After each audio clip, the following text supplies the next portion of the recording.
I was one of those people who detested ebooks. I would literally cringe at the idea of reading an ebook. But then I met this cute little Kindle.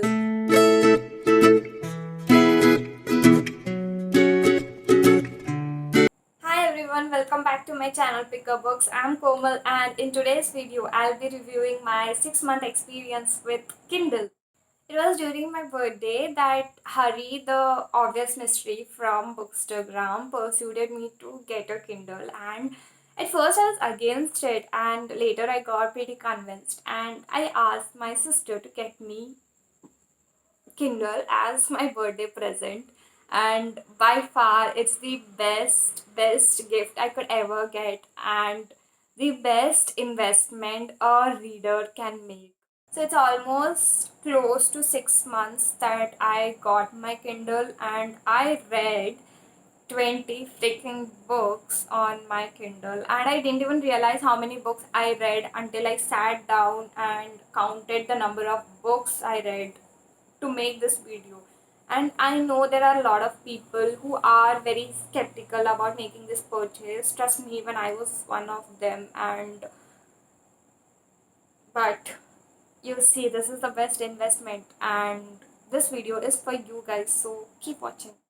Let's cut to the chase and let's talk about one thing that everyone's concerned and has second thoughts about. It's pricing.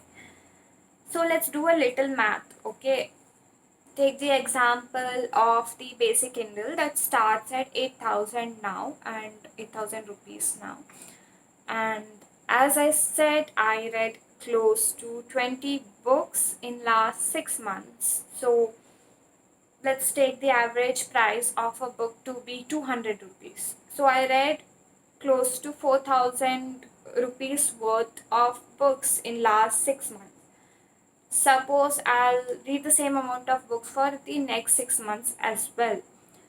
And whatever I read after next 6 months will be a free of cost, and I would not have to pay anything, and it will be free until and unless this Kindle dies or stops working. So that is the returns I'm talking about. And there are two kinds of people, you can say. The first one is that someone who just started out reading and who is holding books and who bought Kindle because of enthusiasm, and then they stopped reading in couple of months. Would it benefit them? No, it won't. It will benefit someone else. So let's see the second case now. That is someone who regularly reads and has been reading for a couple of years, and they see themselves reading for the next few years as well. And if they buy this Kindle, it's definitely worth every penny, and it definitely benefits them in every way. And you have to choose in which category you belong to, and then make your decision in buying a Kindle. And suppose if you had asked me 2 to 3 years ago that, Komal, will you buy a Kindle? I would be like, no, I won't. Why do I need a Kindle now? But now that I have reading in my routine, I daily read, and I see myself reading for the rest of my life, and Kindle is one that can provide that for me in free of cost after this next 6 months. So the ball is in your court. You have to decide in which category you belong to and make the call. Next, let's talk about ease of use. Let's take storage. Okay, you see books arranged over here, here, and there are some on top and over there as well. Everyone may not have the space available. Some may live in hostel, they might share room with someone else, moving to different places, traveling, and having this kind of storage space may not be feasible. So getting Kindle is the best option. Next is traveling. Whenever I would travel, before I would take around 2 to 3 books along with me, and that would take a lot of space in my bag. But since I got my Kindle, I just download the book and read it on the go. And it's super friendly, super convenient, and easily accessible. And it can also be used when you commute, maybe from your workplace to home. Probably not right now because of COVID, but okay, let's say commuting from kitchen to bedroom, and it's it's easy. Okay, just go buy it. Next is meaning and highlights. So tell me, how many of us have spent hours googling about the meaning of the word we just read and then get distracted and leave reading completely? But that doesn't happen with Kindle. You don't know a word, just press hold the word and you will find the meaning right there. And that is literally the best part of Kindle. And next is highlighting. Highlighting is the highlight of Kindle.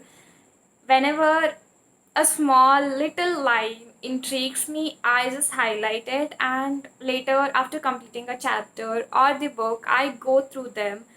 But it's not really possible with paperbacks. You need to carry pencil, highlighters if you use, markers, tabs, sticky notes. You literally have to take the entire stationery shop with you. But that is not the case with Kindle. And as I review books, it's really helpful for me when I sit and review books. I just go to those highlights, glance through them, and it's super easy. Next is the statistics feature.